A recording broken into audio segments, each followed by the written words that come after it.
So as we speak, Google is rolling out the helpful content update, September 2023.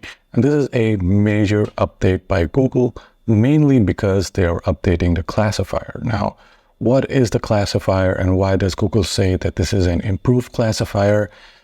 Well, this is what this video is about, because the objective for Google is mainly to update the classifier, and the classifier classifies exactly what type of content is helpful and what type of content eventually ranks. And if you can't make it through that classifier, if you can't make it through the classifier, your content is not going to rank. And this classifier has been something that Google has talked about a lot during previous updates, but we don't still know a lot about how this classifier is set up, how it looks at content.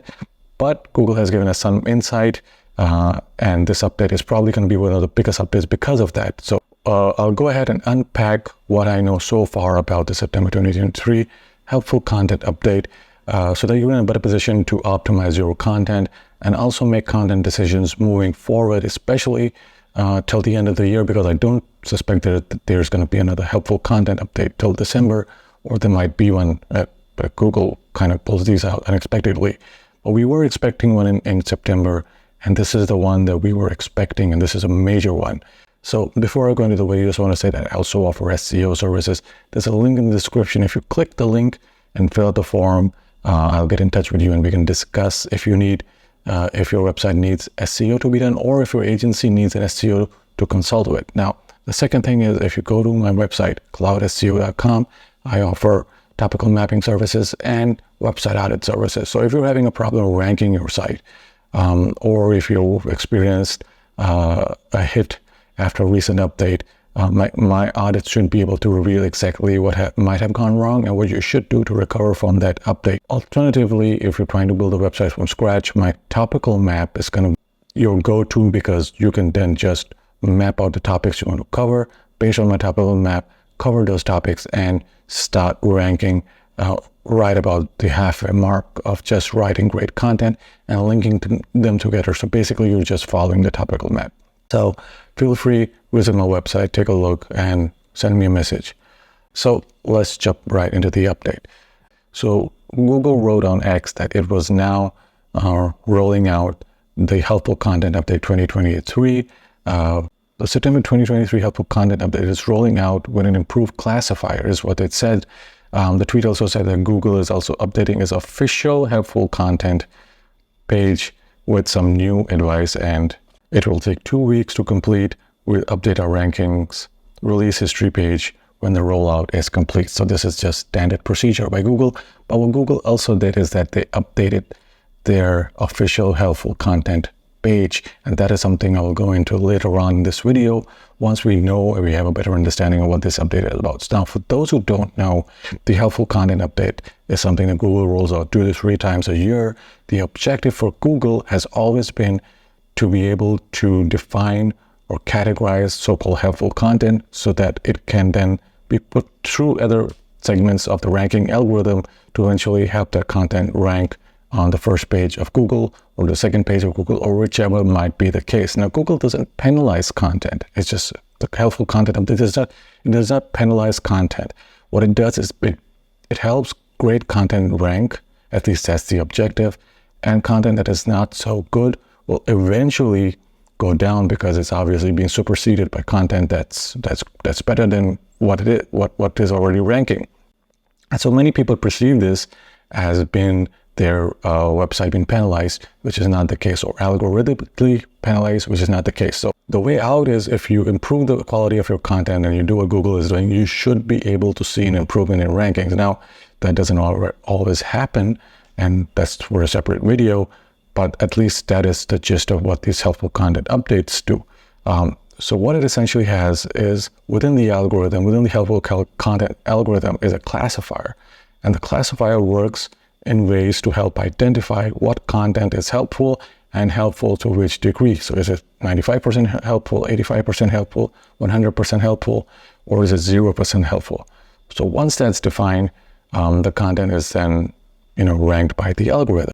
Now Google is changing the classifier, or updating it as it seems. And with this update, we are not sure exactly what Google is trying to do, but Google has said that they're trying to scrape the bottom of the barrel to find so-called hidden gems. And so websites that are not ranking so well, maybe they're on the 4th or 5th page of Google, but they have great content, and the previous classifier was not doing a good job of identifying that the content was great, would now give that type of content an opportunity to rank despite not having great backlinks, internal linking structure, or whatever that might be the case. Google has not identified this.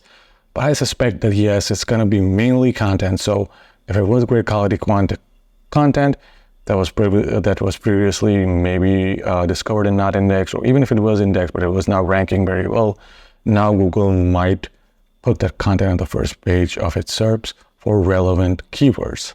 Now, if you go to Google's official helpful content page, there are a few changes that have been made here. The first is it has removed written by people from there, and so it has replaced it has been replaced by helpful content created for people in search results. And so the assumption is that you can use AI to create great content. And so if you can use AI to create great content that people enjoy reading and find informative, then this is something that Google is now allowing you to do. To what extent is something that is left to be seen. The other thing is third-party content. Now, this is a big, huge update, especially for people that run so-called parasites, or people who sell a space on their websites to other websites and post their content. And so this is something that I'm not aware of a lot of websites still do, but I'm sure that they are.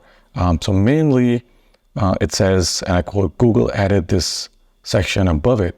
And so it says, if you host third-party content on your main site or in your subdomains, understand that such content may be included in site-wide signals we generate, such as helpfulness content. For this reason, if the content is largely independent of the main site's purpose or produced without close supervision or the involvement of the primary site, we recommend that it should be blocked from being indexed by Google. And so in other words, if you have totally unrelated content on your website, whether or not it belongs to a third party does not matter, but Google will see that as it being belonging to a third party. Now, will this also include, just general blogs that cover everything from technology to relationships? Maybe, not sure. Will they have a problem ranking? Yeah, probably after this classifier is updated, yeah, they might have a problem ranking. But I suspect the hardest hit is going to be those parasites, mainly that sell spaces on their website to other websites that want to post content on their website and then have a link back to their website. Also, I suspect that this is going to be hitting guest posting websites a lot, because guest posting websites that sell guest posts are going to be hit because they're selling links on their site A. So that's one of the reasons why they would be hit. But the second reason is that they have a lot of irrelevant content on their website simply because it's written to add a backlink to the writer's website or to the SEO's website. And so those websites might be hit as well. I still haven't seen data on this, so I can't say for sure, but this is based on what Google is telling us. So what they have said is, officially, they have said that some sites rent out their subdomains or sometimes even subdirectories to third parties, typically without any oversight over the content that's hosted on the new, generally low-quality microsites that have nothing to do with the parent site. In fact, the microsites are rarely ever linked from the parent site, which don't actually want to endorse these often questionable sites.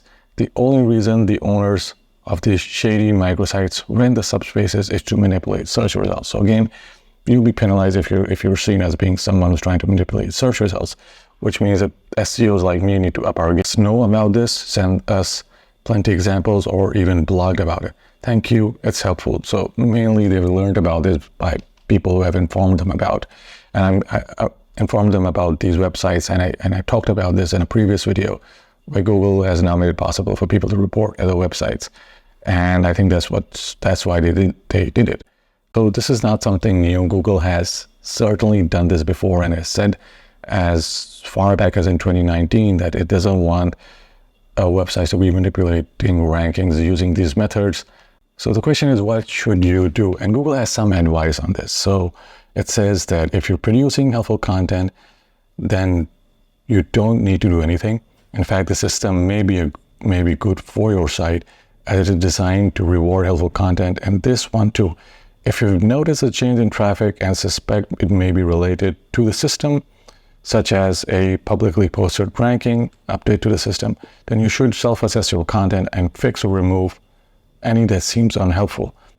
And so there isn't a lot of information here, but it's just telling that what Google is trying to tell us is that, if you've been hit by the update, maybe take a second look at your content. So again, Google is going towards people who is leaning in favor of writers or blogs that have specialist writers with verifiable profiles. I said this in a previous video that I've been seeing links to and from LinkedIn profiles of individuals that have demonstrative experience in that niche or topic.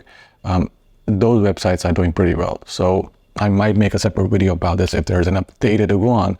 But at the moment, I don't have enough data, so I can't make a video about how this is affecting websites, because I don't have enough information on whether or not this is even happening, or whether or not you can create a fake profile on LinkedIn or buy one on LinkedIn and it'll link back to your blog as to see if that improves traffic or improves rankings. Honestly, I don't know if that works. The other thing is that changing dates. So a lot of SEOs advise that you just change the date on your blog post and it will start improving.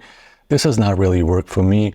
And now Google has said that Google says that, are you changing the date of pages to make them seem fresh when the content is not substantially changed under the avoid creating search engine? So, if you're doing that, it's obviously not a good practice. So if you're gonna update your content, just don't update the date, add new content to the site. I have an older video about how to add new content to your site to get it indexed if it's not indexed.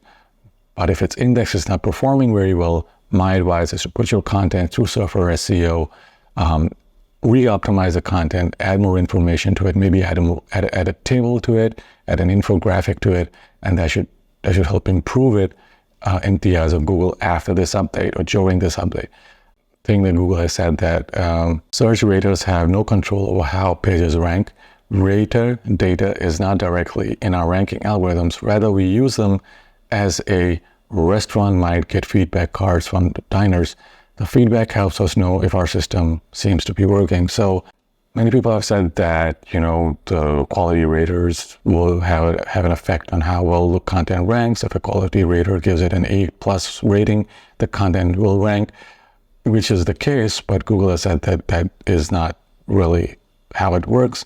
And so even if the quality rater gives it an A+, the algorithm might not see it as being high quality content. So I don't know if this is very confusing, but this is what Google has said. In terms of ranking, I've not seen a lot of the websites that I manage go down. None of my test websites have gone down so far, and it's been 24 hours since the update was announced or has been rolling out. But there has been volatility, but that volatility has been for the past 4 months. And so I can't say for sure if this update has affected any of my websites. Now, I might necessarily not see an effect from the update because I don't use low quality content. I don't, when I'm planning my content, I make sure that it's of value to the person who reads it. So whether I add a table, an infographic, or if it's long form content, I make sure that it's something that people will read and find beneficial. Now, it's not the case that if I just do content that helps, but I have to do a lot of internal link building and some off-site work. But if this update works as I think, or as they're saying it should, that I should see an improvement in a lot of my pages that I'm trying to rank, especially on my personal websites, because my clients are doing pretty well.